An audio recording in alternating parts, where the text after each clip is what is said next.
Amigos del financiero Bloomberg, bienvenidos a esta mesa especial de análisis México en la era de Trump. ¿Cuáles son las implicaciones económicas de la gestión del nuevo gobierno de los Estados Unidos, que recientemente cumplió sus primeros 100 días? Para responder a estas interrogantes nos acompañan Mario Hernández, socio líder del segmento IMEX de KPMG en México. Bienvenido, Mario. También está con nosotros César Buenrostro, socio de Comercio Internacional y Aduanas de KPMG México. Bienvenido, César. Gracias, Enrique. Y nos acompaña también Oscar Mata, director de impuestos de Lear Corporation. Una primera pregunta para iniciar esta conversación, Mario. Se presentó un esbozo, un bosquejo del plan fiscal de Trump, que implica reducción del impuesto sobre la renta para las corporaciones, estímulos para la repatriación de utilidades de las filiales de las empresas norteamericanas.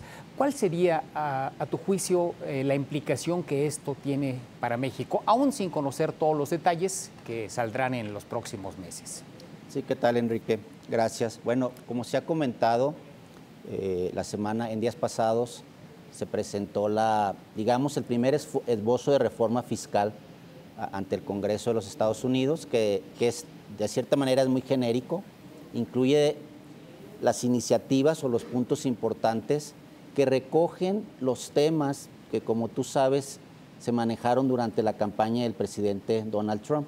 Se incluye un tema de disminución de la tasa corporativa, se incluye un tema de disminución de la tasa para las personas físicas, la repatriación de capitales, como tú bien dices, y a lo mejor un tema que no está, o el gran ausente de la reforma, es el famoso impuesto fronterizo o el Border Adjustment Tax, que se comentó mucho durante la campaña, el VAT, como se dice, ¿no?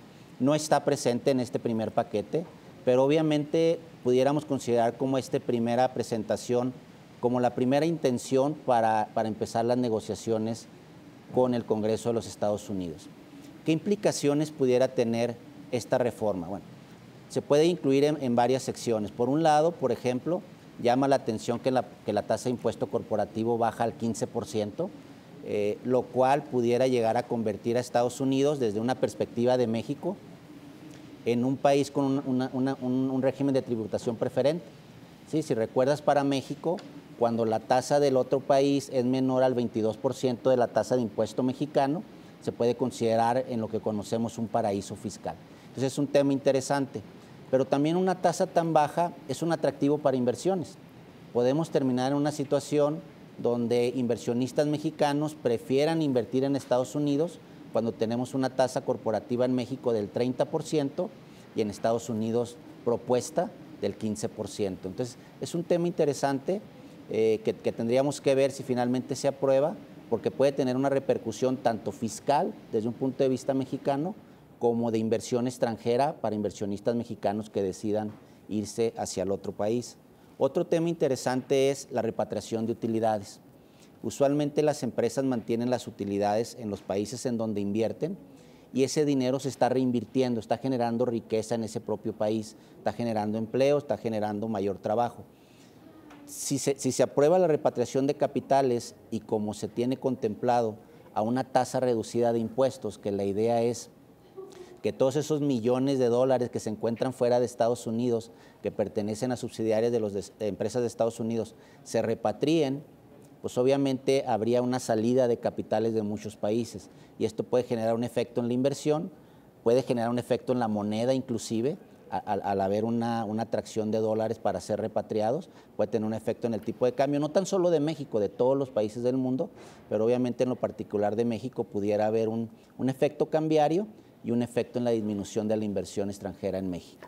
¿Habría algo que pudiéramos hacer, Oscar, desde México para poder compensar efectos indeseables de este plan fiscal, suponiendo que así viene, que lo confirmamos en los próximos meses, que ese sea el hecho? ¿Qué márgenes de maniobra tenemos en México? ¿Qué habría que hacer? Sí, claro que sí, Enrique.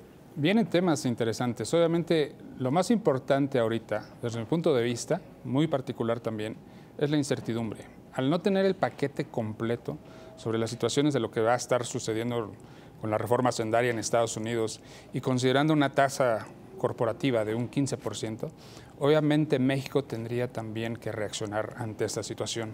Y tendríamos, como bien dice Mario, hay que ver hasta qué margen de maniobrabilidad nos puede dar para poder reducir también nuestra tasa corporativa, en un afán también de buscar generar mayor competitividad hacia el país y atraer esas inversiones extranjeras.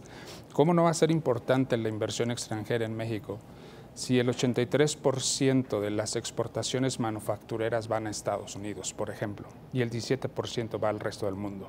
Entonces, necesitamos ponernos las pilas, necesitamos poder trabajar, necesitamos poder ser creativos, ver también mesuradamente cómo reducir esa tasa corporativa en México, pero también cuidar esa falta de recaudación que tendríamos en impuestos sobre la renta y estar alertas y atentos a lo que viene con los impuestos al consumo, que desafortunadamente tendría que ser tal vez la manera en que tendríamos que reaccionar en el país. Si interpreto bien, el tema de fondo es cómo mantener la competitividad fiscal, dejando por lo pronto y sin considerar el tema del financiamiento y el déficit, estrictamente en términos tributarios, el reto sería mantener la competitividad fiscal en México, si entendí bien. El reto es ese. Para mí en lo particular el reto es mantener esa competitividad fiscal. Ese régimen importante de la industria manufacturera, las inversiones extranjeras, cómo hacerlas atractivas, cómo generar certidumbre también en el país, porque si hay esa incertidumbre también en el gobierno americano, imagínense también tener esa parte de incertidumbre de no saber cómo voy a operar en el país con el cual estoy haciendo mi principal, o estoy desarrollando mi principal modelo de negocios también, ¿no?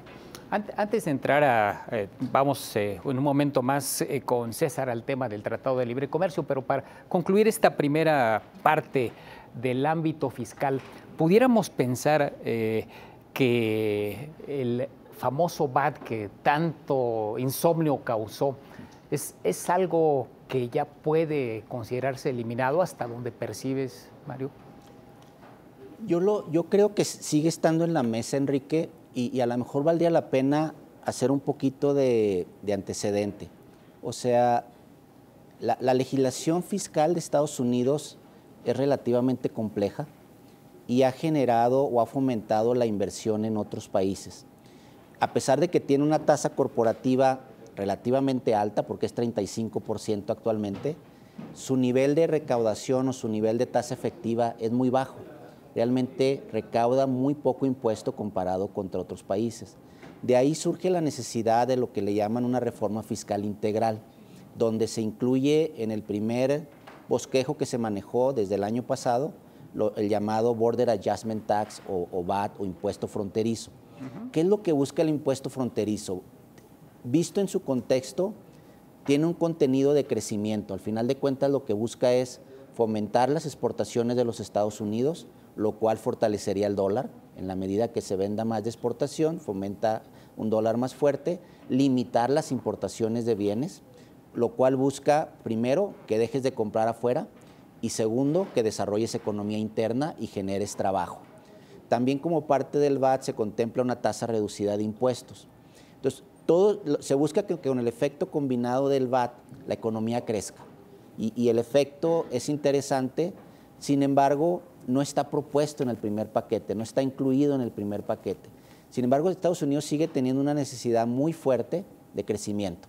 O sea, todas estas reformas, todos los comentarios que se han expresado en los últimos años, tienen un fondo muy interesante. Estados Unidos aparentemente tiene un problema de desempleo por todas las personas, todos los trabajos que supuestamente se movieron hacia otros países en los últimos años, derivado o no del Tratado de Libre Comercio, que en mi opinión más bien fue un tema de competitividad, sobre todo.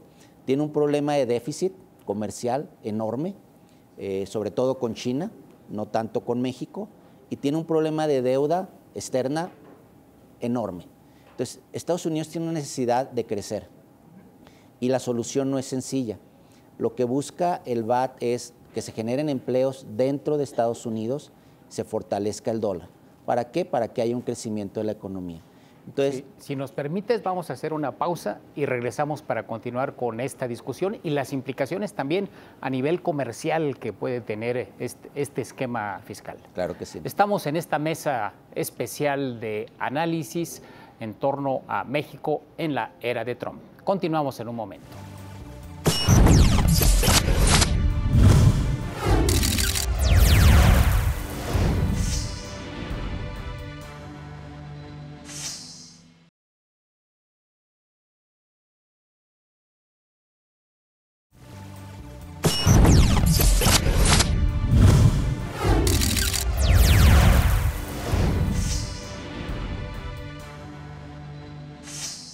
Regresamos a esta mesa especial de análisis México en la era de Trump.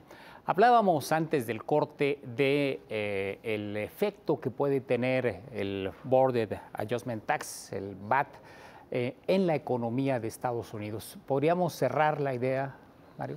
Sí, claro, Enrique. Como te comentaba, es un esquema interesante, pocas veces probado mundialmente, entonces habría que ver si finalmente Estados Unidos decide irse por ese camino. Pero respondiendo a tu pregunta, Enrique, yo no lo descartaría en el futuro. Yo considero que Estados Unidos necesita llevar a cabo una reforma fiscal integral. Creo que la reforma, como está propuesta hasta el día de hoy en el bosquejo, en la información que se presentó, no resuelve de todos los problemas que necesita resolver Estados Unidos para seguir creciendo como economía. Entonces, yo creo que está en la mesa, a lo mejor no en esta primera etapa, pero probablemente se mantenga algo similar o en el esquema como se ha venido manejando hacia el futuro. Óscar, ¿las diferencias sectoriales pesan a la hora de la aplicación de este plan fiscal y específicamente si procediera a un impuesto fronterizo? ¿Qué nos puedes decir al respecto? Sí, yo coincido con Mario. Yo no lo descartaría. Creo que sí es algo que se ha hecho, que se trabajó mucho durante campaña del Border Adjustment Tax.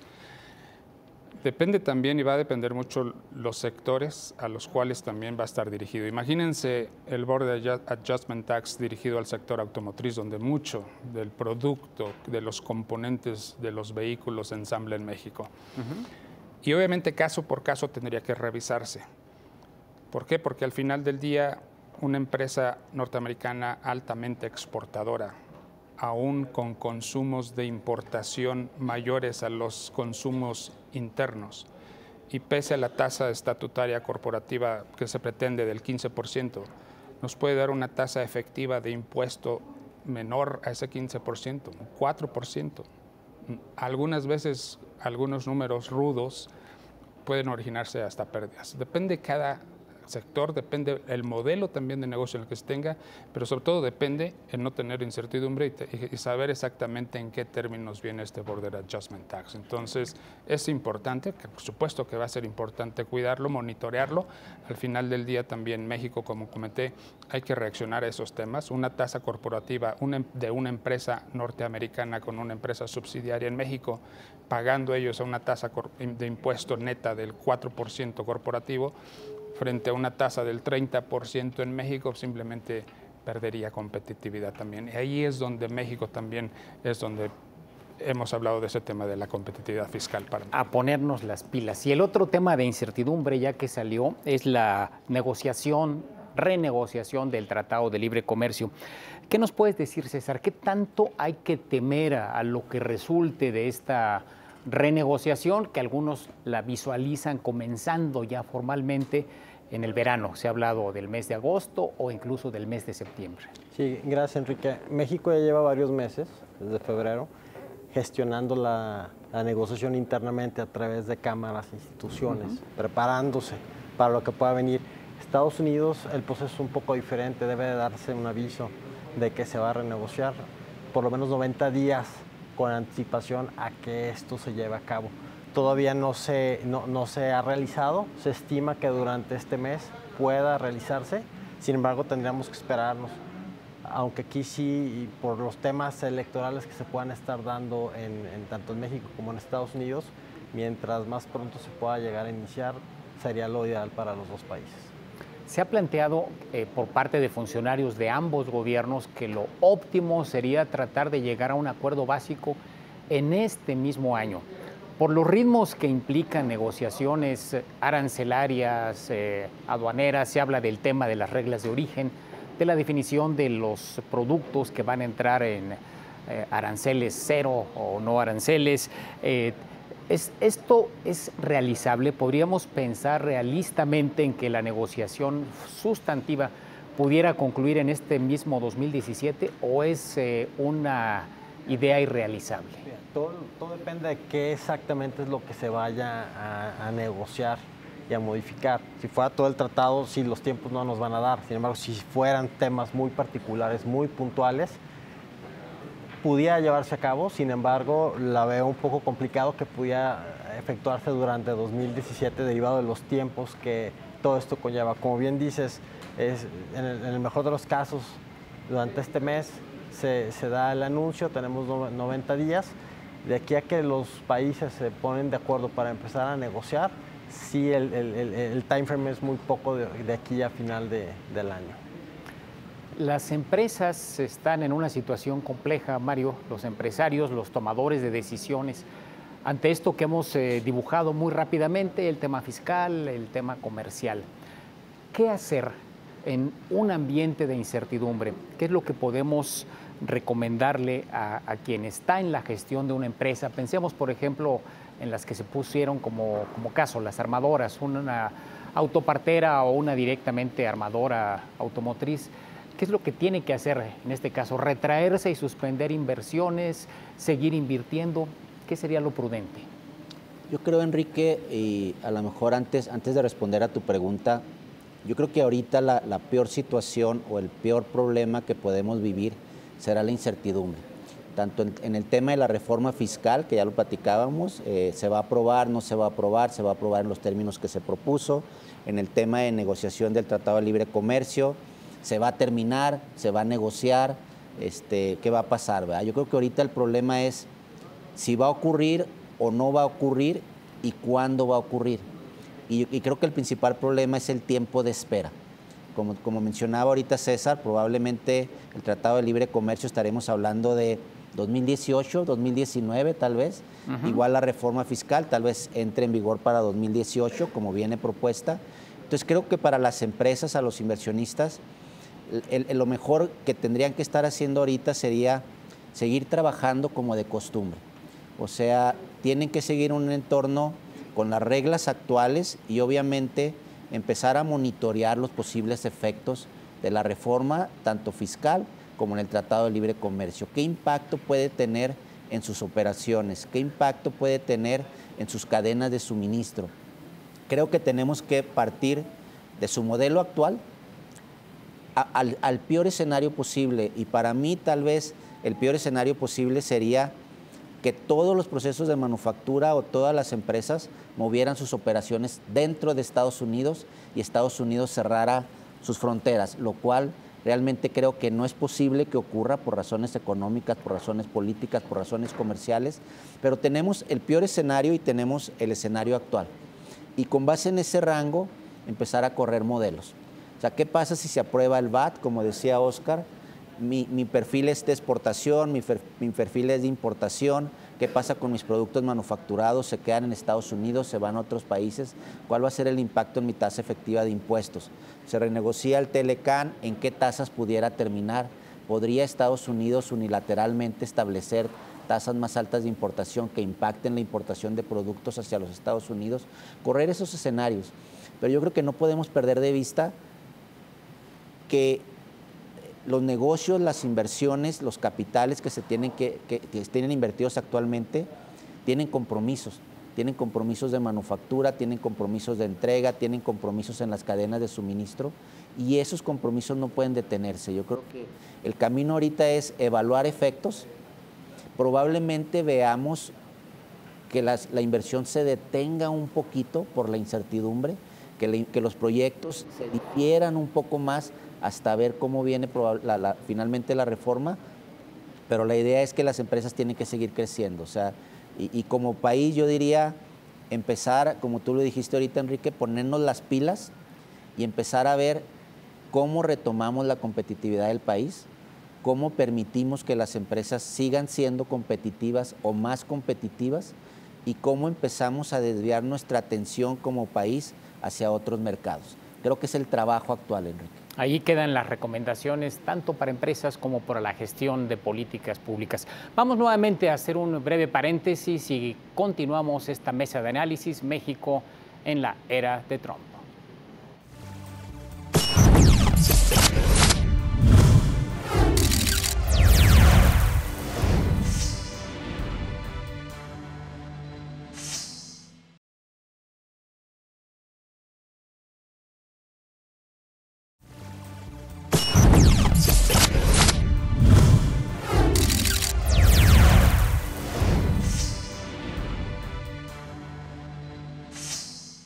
Regresamos, estamos en el financiero Bloomberg en esta mesa especial de análisis México en la era de Trump.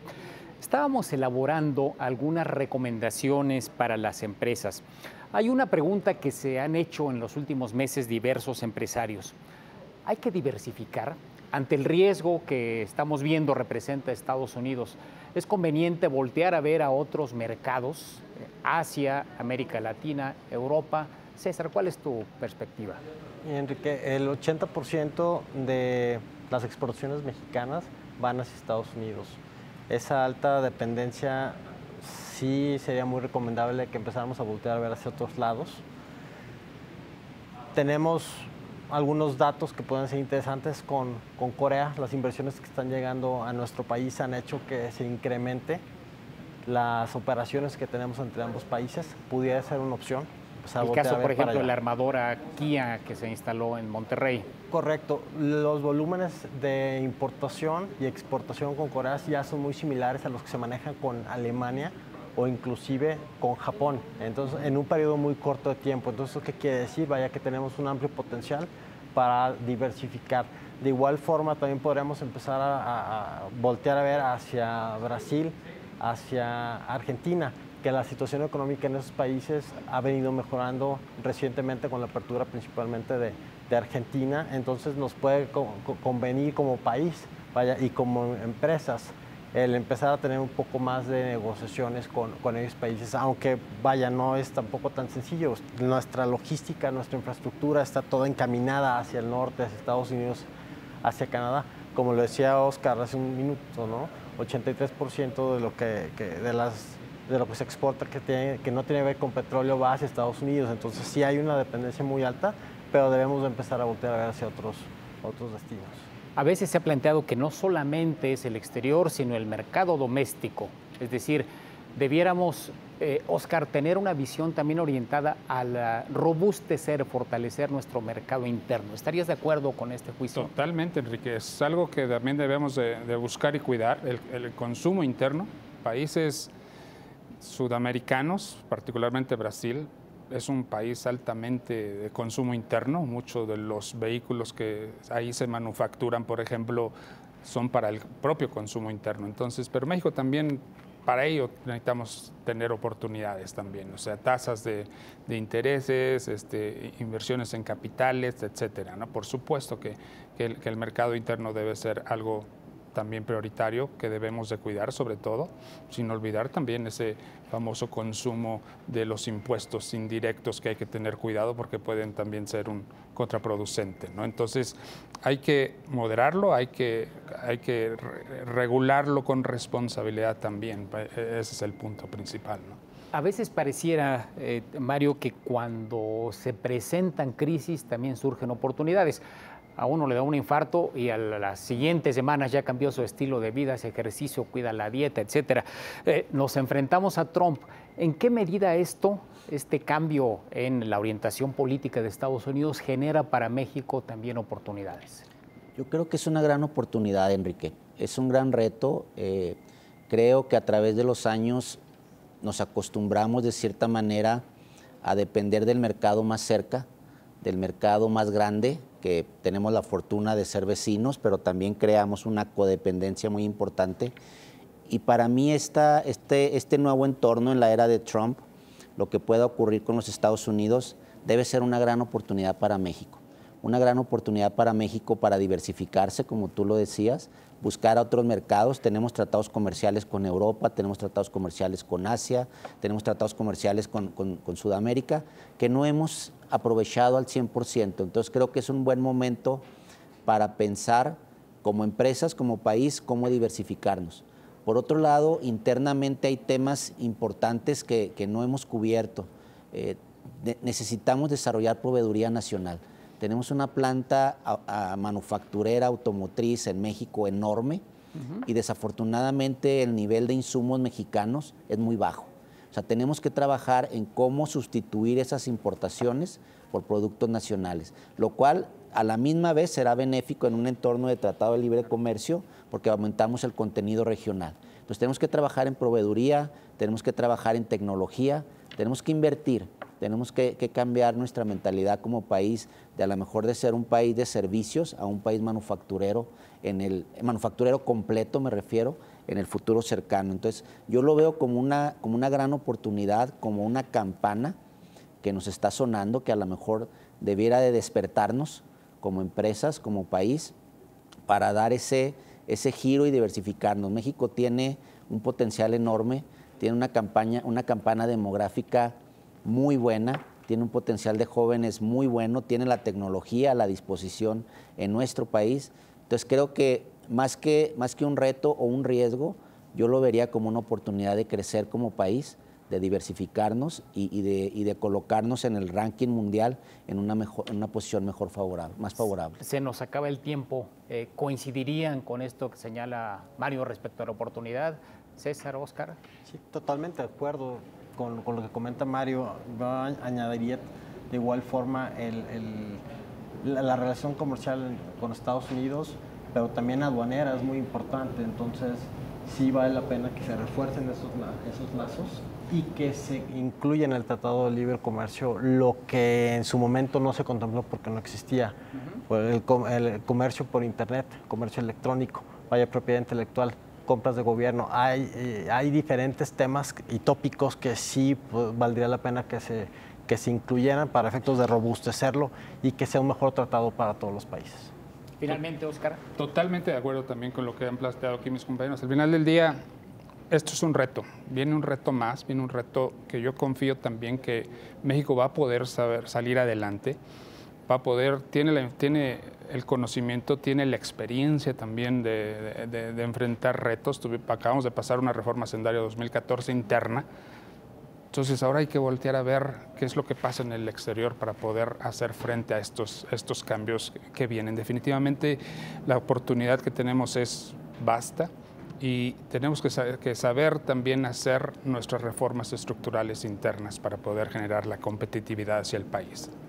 Pues allí quedan las recomendaciones, tanto a nivel gobierno como a nivel micro, a nivel de empresa, en este reto que representa la era de Trump para México. Esperamos que estas consideraciones sean de utilidad para usted y los invitamos a la próxima mesa especial de análisis aquí en el Financiero Bloomberg.